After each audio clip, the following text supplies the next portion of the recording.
Добар ден, почитувани, започува уште една нова телма амбуланта. Петочното издание го реализираме во соработка со клиничката болница Жан Митрев. Уринарната инконтиненција, односно неволното испуштање урина или подмочувањето, е состојба што погодува 30% од возрастните жени. Тие обично имаат и други проблеми, како што е спуштената матка. Во денешната емисија ќе биде разјаснето што доведува до спуштање на органите во карлицата и што може да се преземе за да се реши овој проблем. Денешен соговорник во студиото на Телма е професор доктор Васил Илиев, специјалист по гинекологија и акушерство, субспецијалист по урогинекологија во клиничката болница Жан Митрев. Останете на Телма бидејќи следат на вистина корисни совети поврзани со овој чест проблем кај женската популација.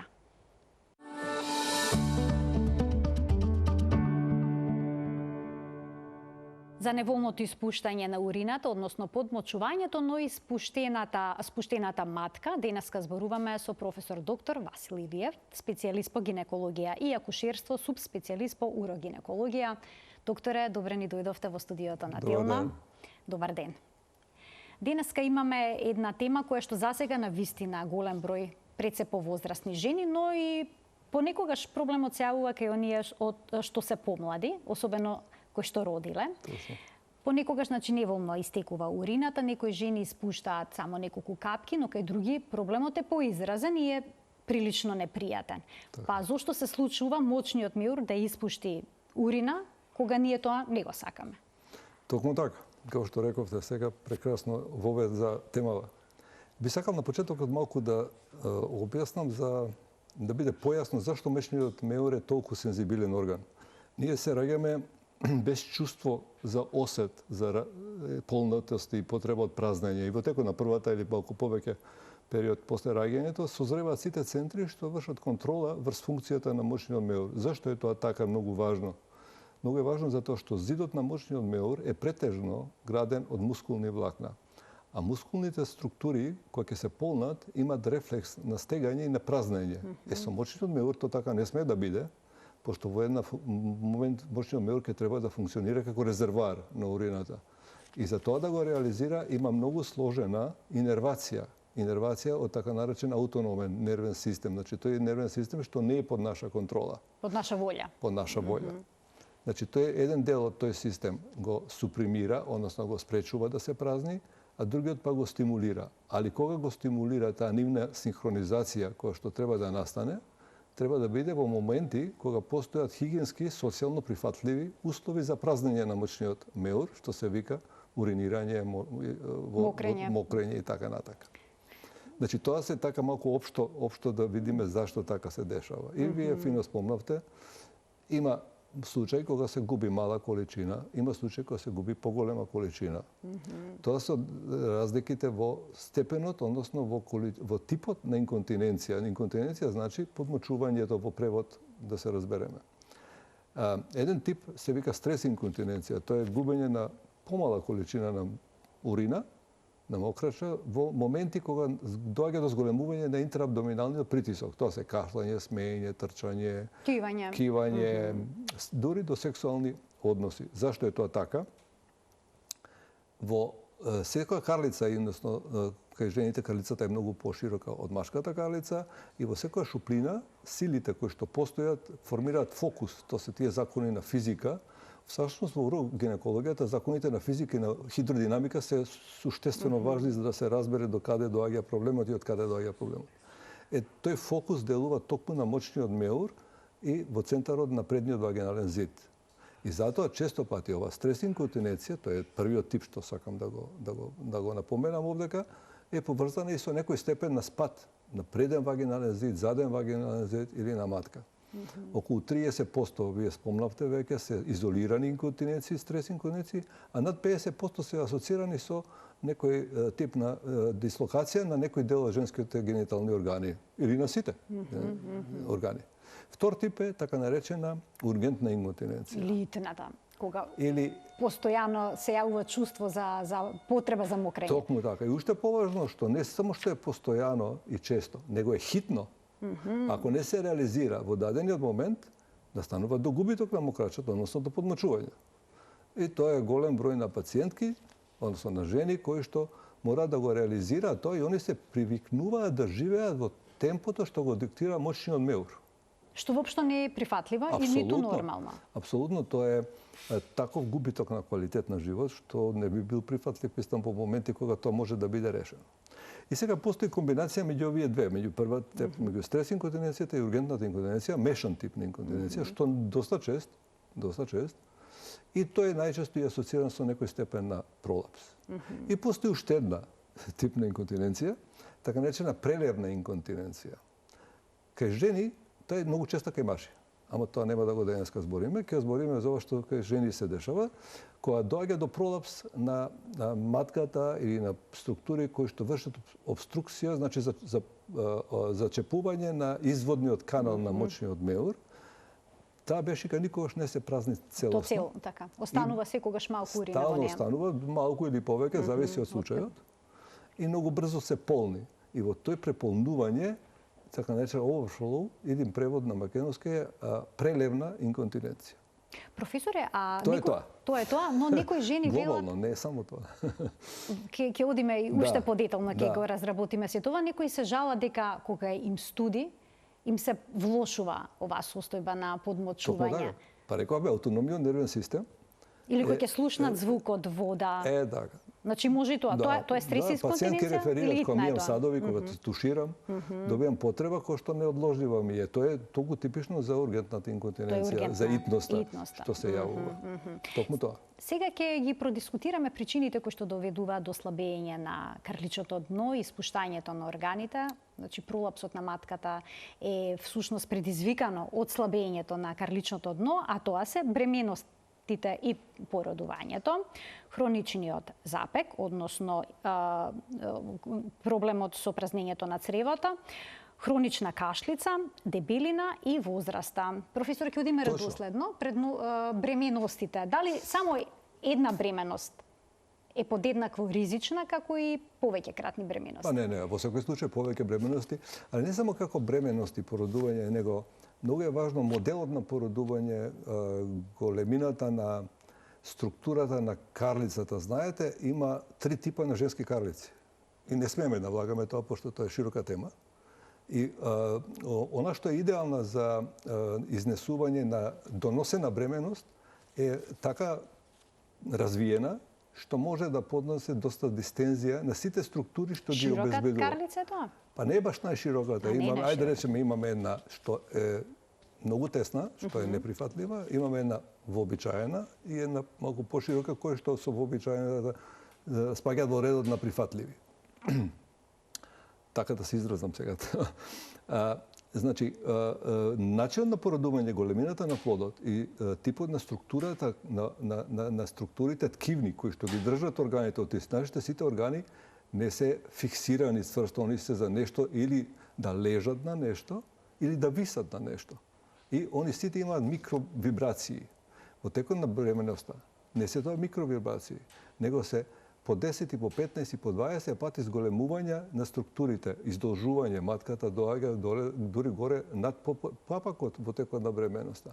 И потоа таа треба да го изфрли плодот и треба да остане кој што ќе направи дилатација, ширење на цервикалниот, на грлото на матката, па ширење на вагината, па ширење на влезот на вагината. И сите тие структури се растормозуваат, вака да го наводници кажеме тоа. Се изместуваат. Се изместуваат и треба да доживеат после, да речеме, револуција, значи односно да дојдат во првобитна состојба, што никогаш не се дешава. Се дали ќе дојдат и до кој степен ќе се вратат во првобитна состојба, ние викаме инволуција, многу зависи од генетиката на личноста.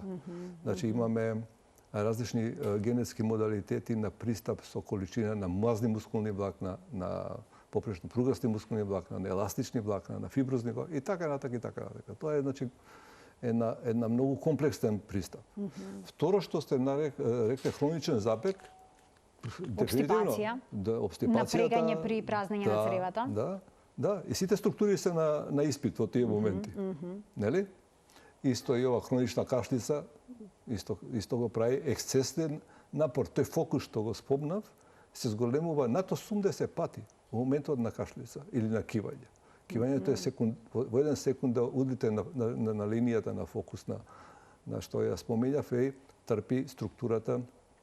Страшен предизвик за структурите кои што обезбедуваат сфинктерна, односно функција на затварање на мошниот мел. И ако не е таа доволно добра, онда доаѓа до подмочување и до така наречена стрес инконтиненција на урина. Зошто дебелината би била проблем? Затоа Како и бременоста? Не, Дебелината и разместување споменавте на органите. Дебелината ја зголемува интраабдоминалниот притисок, го зголемува сама по себе. Земете еден појас од 10 кила, врзите тука вака, па да видиме колку ќе издржите, да го издржите само на себе. Да, и тој не е само на предниот дел, тој е циркуларен. Тие така наречени циркуларни дебелини се најлоши. И возраста од аспект на хормонската функција. Како хормоните влијаат? Па, во перименопаузата почнува деклинација на намалување на женските хормони. На женските хормони, да кажеме, и намалувањето на женските хормони е стално пропратено со полоша исхрана на ткивата, на структурите што обезбедуваат позиција на органите. И обично тоа се жени кои што веќе родиле, кои што се покрупни, значи сите овие со возраста можеме да ги собереме во моментот на перименопауза, постменопаузален период, и тоа е и добар причинител, да речеме, за настанок било на инконтиненција, било на пролапси од различни степени, со различна партиципација на различни структури од женските генитални органи. Покрај мочниот меур и матката се спуштат ли и други органи? Да. Тука е дебелото црево, односно завршниот дел, се извинувам, на дебелото црево, кое што е интимно поврзано со тенка структура, ткивна и васкуларно-нервна структура со задниот зид на вагината. И тоа ги трпи сите овие флуктуации што наставува било во породувањето, било со возраста, било со кашлање, не знам што, запек и се тоа. Може да дојде до проблем исто така со празнење на цревото? Да, со празнење на цревата и така наречена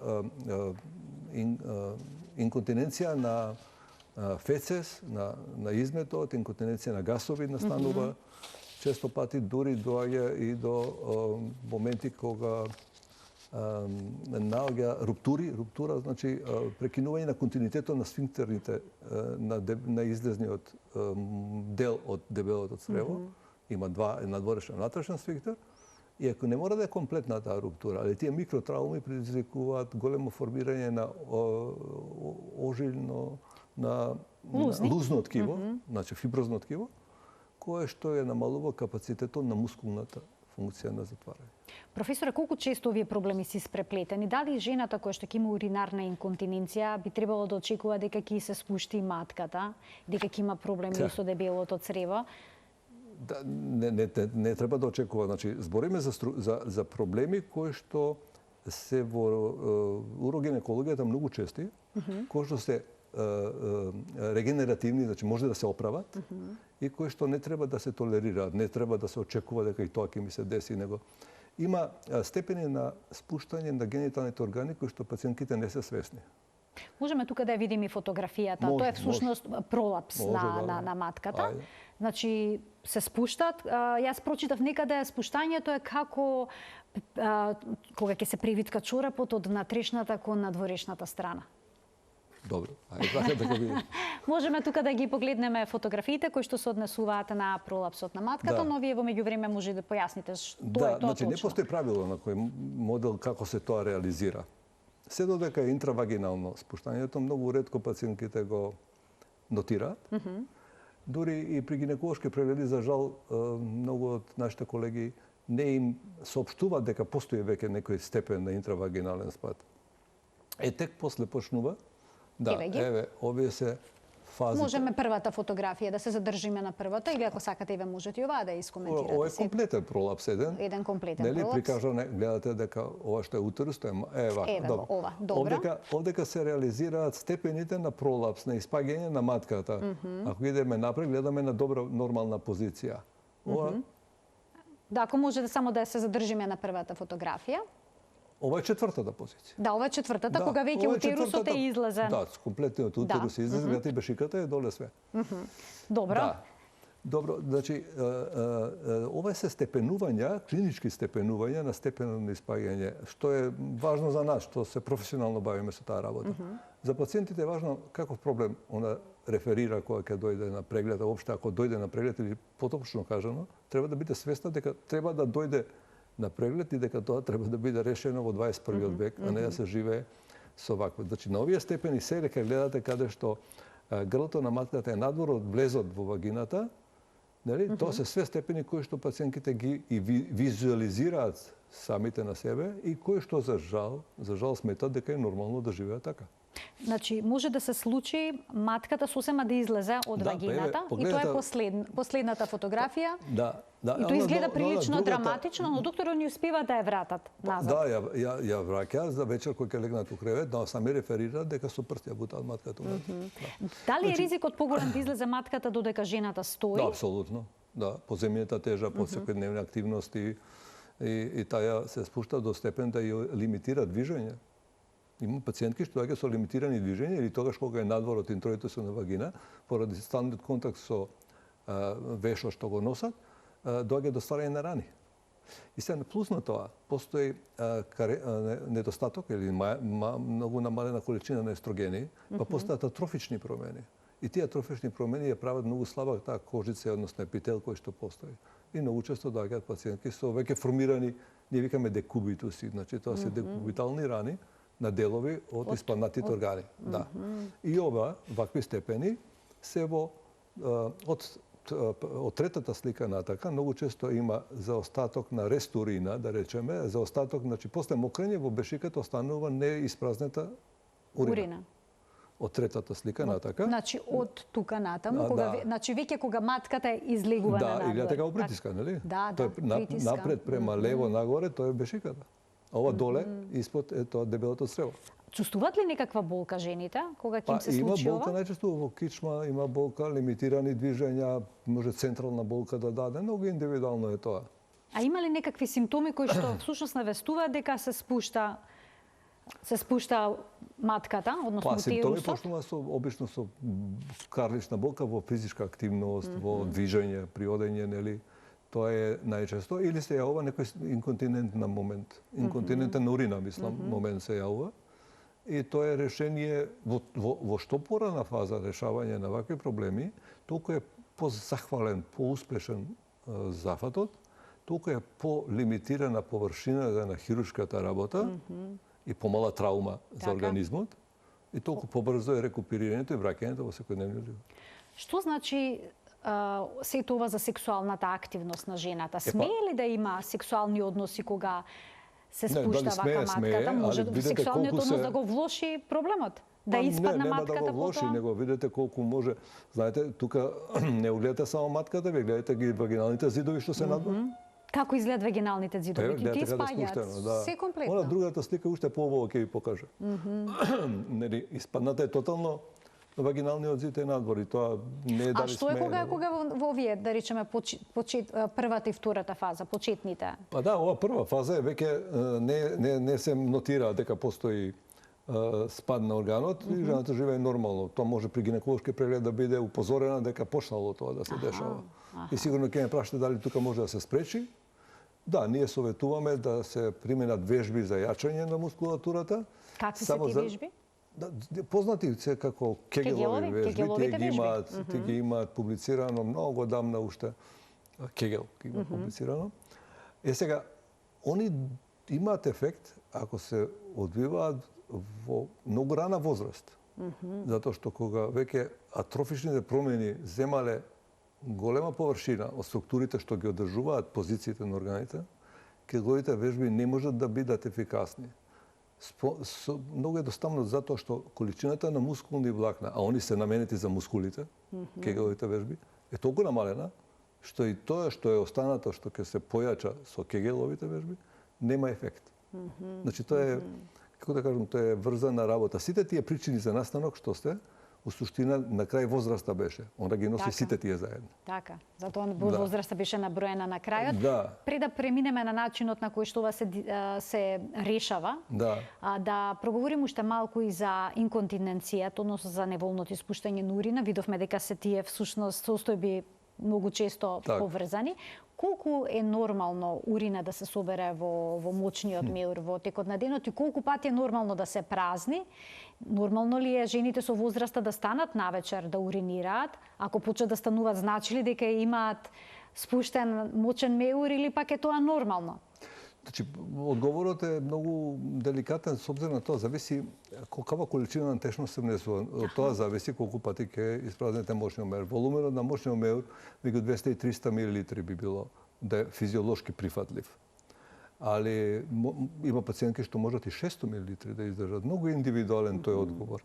И тоа не би го ја поврзал со инконтиненција толку, колку што би го поврзал со чести воспалени инфекции на мочниот меур.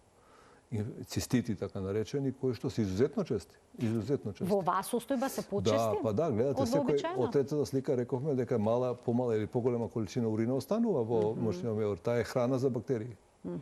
И многу се чести, да не мора да значи дека ќе се тоа и деси. И во таа возраст што е перипостменопаузна, за жал се чести и други хронични заболувања, хипертензии, терапии со диуретици заради намалување на притисокот, диабет, кој што е идеална подлога заедно со рестурина за развој на уринарни инфекции. И тие се све тие комбинации кои што настануваат, затоа што идеалниот момент решавање на пролапсот, елиминирање на рестурината, одржавање на балансот на гликемија, на шекер во крвта. И тоа би било решение за целокупниот случај, затоа што рецидивирани инфекции уринарни можат да прават така наречена асцензија. И onda доаѓа до пиелонефрити и така, баш сега и нели беше денови на бубрежното здравје, така, на бубрежните болести. А можат ли, професор, одредени лекови да доведат до неволно испуштање на урина, па жената да се посомнева дека има инконтиненција, всушност позадината да е нешто сосема друго? Анксиолитици, например, познато е дека можат да го слабат сфинктерната функција. Тоа е, знаете, важи за прв степен на инконтиненција, на стресна инконтиненција, кога ако такава особа зема и анксиолитик или антидепресив, ќе го потикне проблемот. Ќе го потикне проблемот со тоа што може да го ослаби сфинктерниот момент, моментот на затварање на мочниот меур. Се дешава и тоа, и ние во договор со ординеришкиот доктор што ги дал тие препарати, правиме тест. Ќе прекине еден краток период, ќе видиме дали тоа е тоа или не е тоа и така натаму. А дали одредени пијалоци кои што содржат кофеин може да создадат нешто, проблем сличен на инконтиненција или пак повторно треба да постои блага инконтиненција за... Не мора. Значи, кофеинот е идеален диуретик.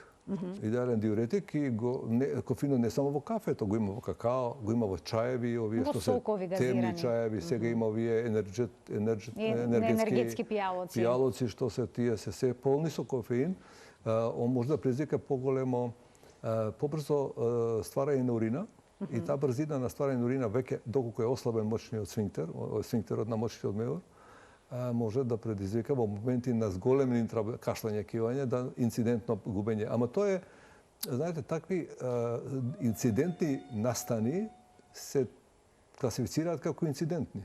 Не се тие веќе диагноза да поставите. Доколку тоа почне да се повторува, станува редовно, onda веќе тоа е тоа. Кога жените имаат уринарна инконтиненција, ми советувате ли да ги исфрлат овие пијалоци? Тоа многу важи за ургентната инконтиненција. Многу денот го започнуваат, утрото го започнуваат со кафе, таму има кофеин. Да, не утрото не, него обично кај пациентки со ургентна инконтиненција, после 16-17 часот, јас советувам да не земаат сите овие пијалоци што содржат кофеин, да не ги набројувам, затоа што они се најчесто и на терапија што го супримира хиперактивноста на мочниот меур, ете така да го кажам. Значи има терапија која што може всушност да ја смири активноста на мочниот меур. Али треба пред тоа да бидеме сигурни дека се работи за таква промена, односно за таков тип на инконтиненција. А каква хигиена советувате да одржуваат, бидејќи постојано има неколку капки урина или пак поголема количина, се чувствува и мирис, влажен е тој дел постојано, треба ли да носат улошка? Како? Колку често да се измиваат за инфекција? Тоа се пациентки со нарушен квалитет на живот. Знаете, јас имам пациентки што реферираат дека избегуваат со внуците да седат или избегуваат подолг период да седат заради тоа што се плашат дека ќе дојде до губење на урина и дека ќе почне да мириса и сето тоа. Уште поважно е, мокрачето има киселина. урична киселина. И таа ја надражува кожата која што веќе има трофични промени. И тука се многу непријатни тие чувства. И тие стран материјал се сите, не знам какви све влошки не постојат, и тоа е секој стран материјал кој што на подлога каде што има атрофија, каде што делува урична киселина од мокрачата, делува многу негативно, да ви кажам. И се тие непријатно чувство, печење, пореметување на структурата на кожата, дури и така натака сега, да него тоа. Значи, многу захтевно и не би требало да постои апсолутно тоа кога има решение идеални за сите овие проблеми што ги сега збориме. Да. Ќе преминеме на решенијата, да ги поканиме гледачите да се вклучат во денешната Телма амбуланта со нивни прашања. Како се диагностицира проблемот? Каков преглед правите? Значи, прегледот урогинеколошки е со повеќе тестови, кои се изведуваат со цел да се детектира дали има инконтиненција, како стрес инконтиненција.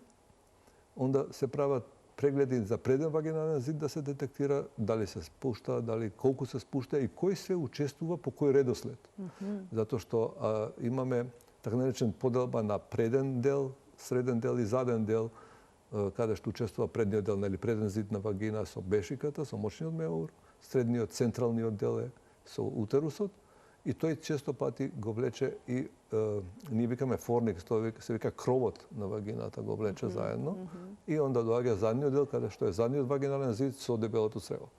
И тоа е важна динамиката и редоследот на спуштање за наоѓање на адекватно решение. Постојат модалитети и не постои класика на решавање или шаблон на решавање, него е секојаш индивидуален пристап.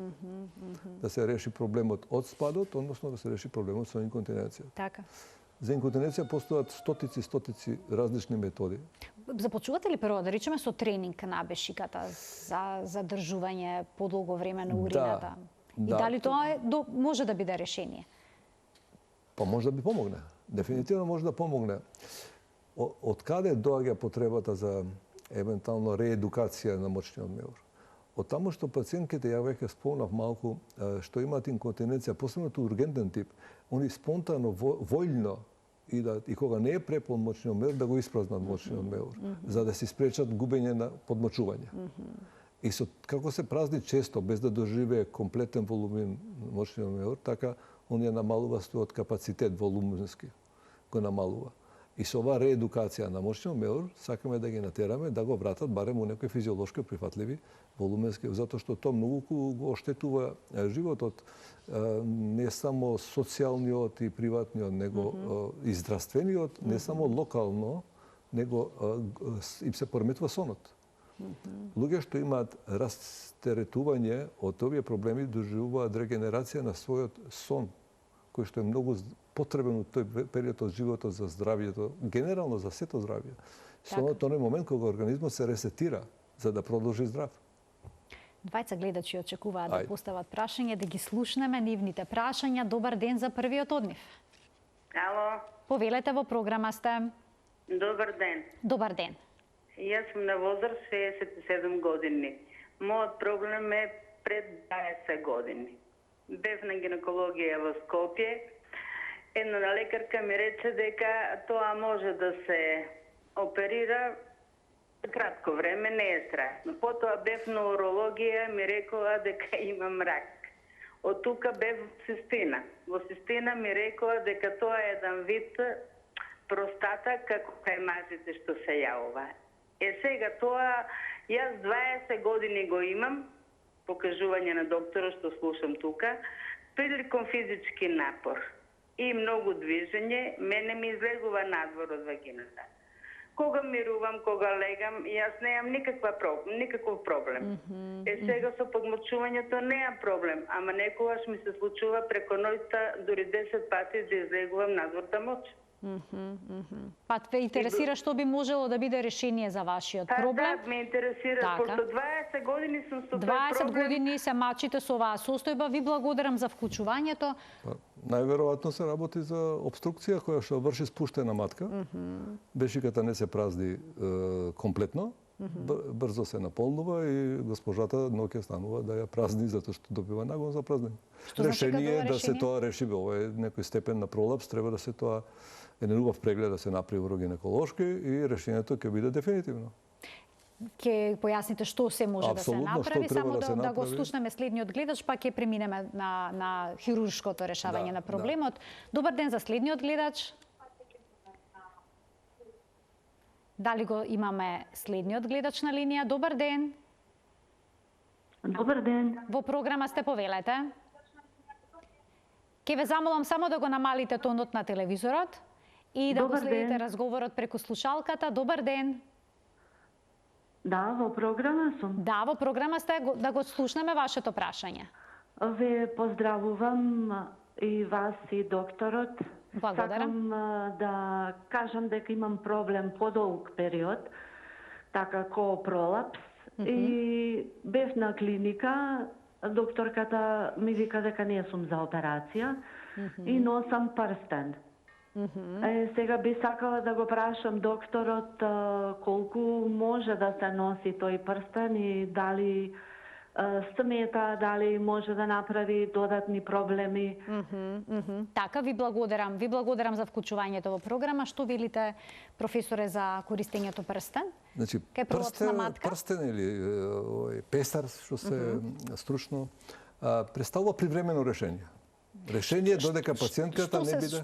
Што се постигнува со тој прстен? Се крева? Се поместу, се спречува тотално испаѓање на испаднатиот дел од женските генитални органи и е привремено решение додека соодветна пациентка, особа, не стане спремна да го тоа реши дефинитивно. Зашто е привремено? Значи, прстенот, односно песарот, е стран материјал кој што се наоѓа во вагината и е поврзан со стварање на инфекција доколку не се одржува редовна хигиена. Редовната хигиена се одржува така што се прават вагинални промивки перманентно, што исто така е неприфатливо и никогаш практично болеста не се решава. Таа само се маскира, се трга од тоа што органот не е испаднат надвор, за да се дојде до финално решение кое што е со различни модалитети на хируршко решавање и е трајно. Значи, трајно решение е само... Да, прстените се наменети ептен за пациенти кои што се наоѓаат во таква здравствена состојба, каде што не може да се изведе хируршки третман. Тоа се наречени иноперабилни случаи. Ама тоа се изузетно ретки.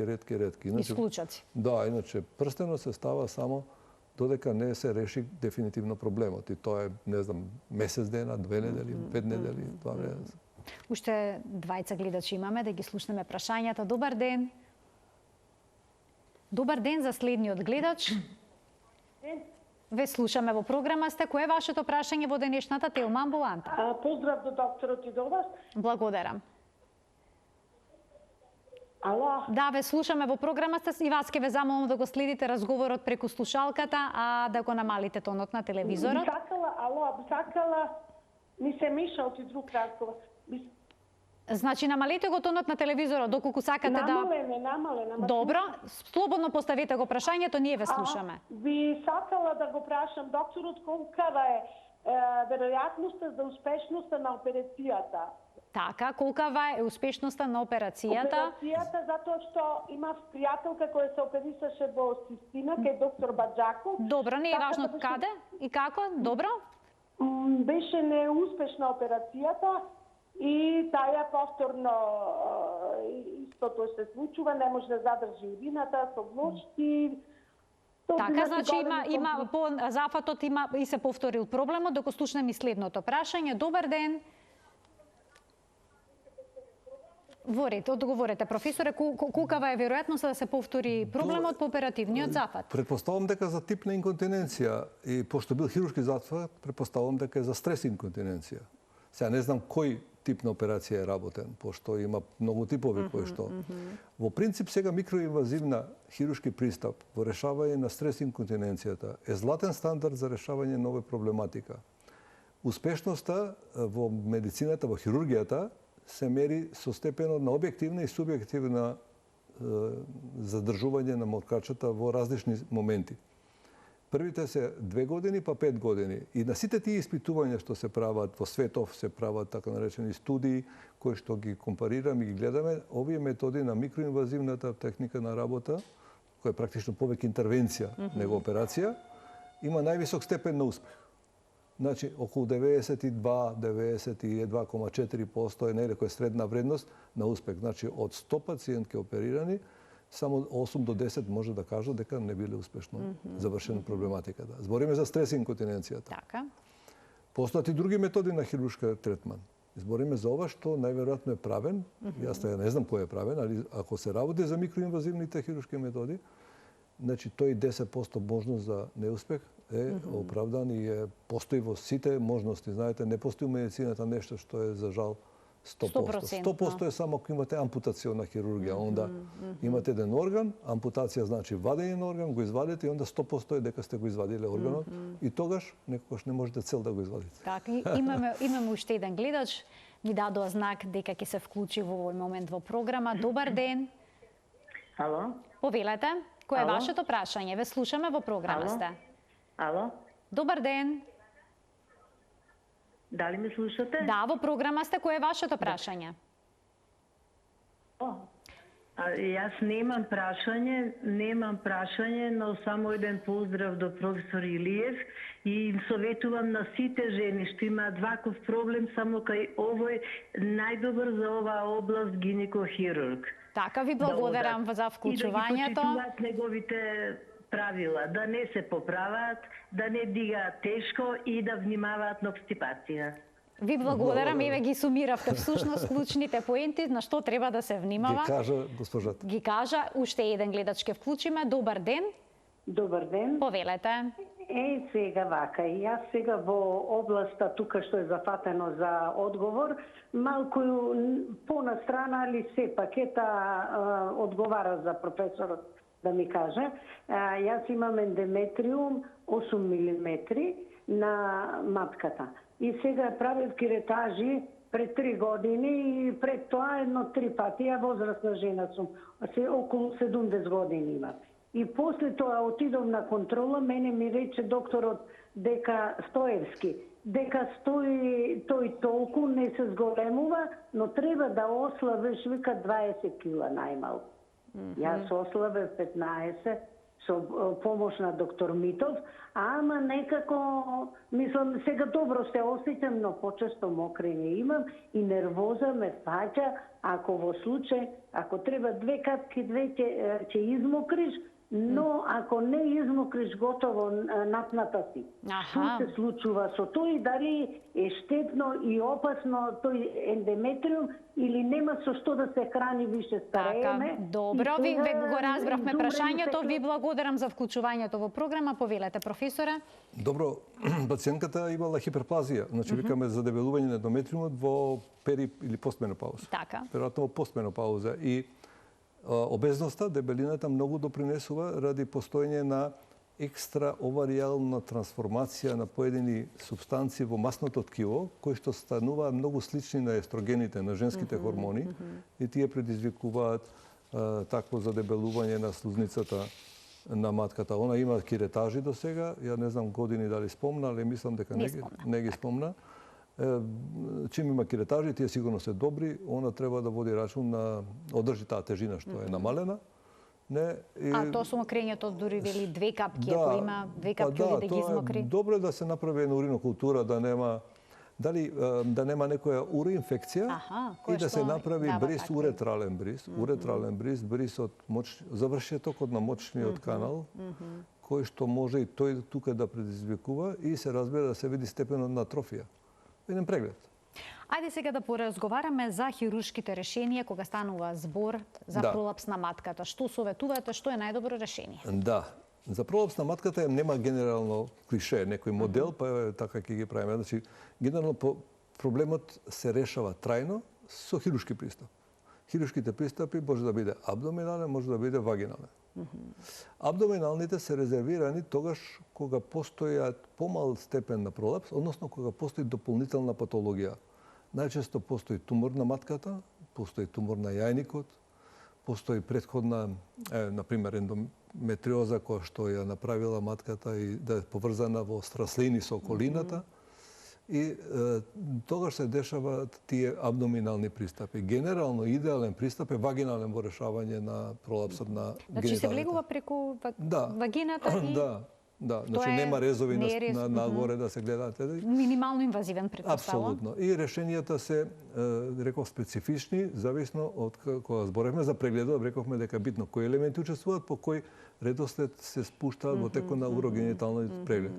И така решението се прави по реверзен метод само, значи обратно, тој што последне се спушта, тој се решава прв и така натака. Али во една операција, јас често викам дека се работи за 3 во 1 или 4 во 1, значи решаваме преден зид, бешика враќаме на свое место, матката цела или делумно се вади, заден зид, дебело срево. Комплетно реконструкција настанува на било кој сегмент од гениталниот пролапс, дори и на влезот, ние го викаме перинеум, често пати е со расцеп од поприлична природа, али најчесто после правење епизиотомија во тек на раѓање, кој што е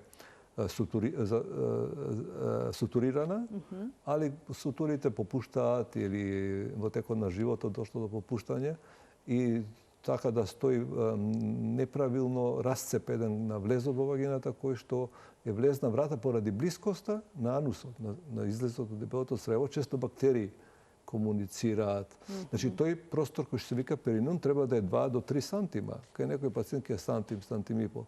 И бактериите од анусот идат во вагина и стават често пати прават многу големи компликации во смисол на инфекции, на воспаленија, на така натака. Значи професор има решение за овој проблем? Апсолутно. Се охрабруваат жените да дојдат навремено? Променете ставот веќе? Па да, срамота во овој век да живеат со такви проблеми, мислам ја. Ја имам работено надвор и се чудам. Јас имав пациентка, ви кажав и прошли пат ми се чини еднашка. 92 години беше пациентката што дојде за корекција на генитален еден дел од гениталниот пролапс. Пошто бев надвор изненаден тогаш, уште помлад бајги, и ја прашав што е проблемот. Па века, ја не живеам убаво со ова. Сакам да живеам комотно и убаво и да можам да се движам, можам да живеам како што треба. Тоа е клучно. Па да.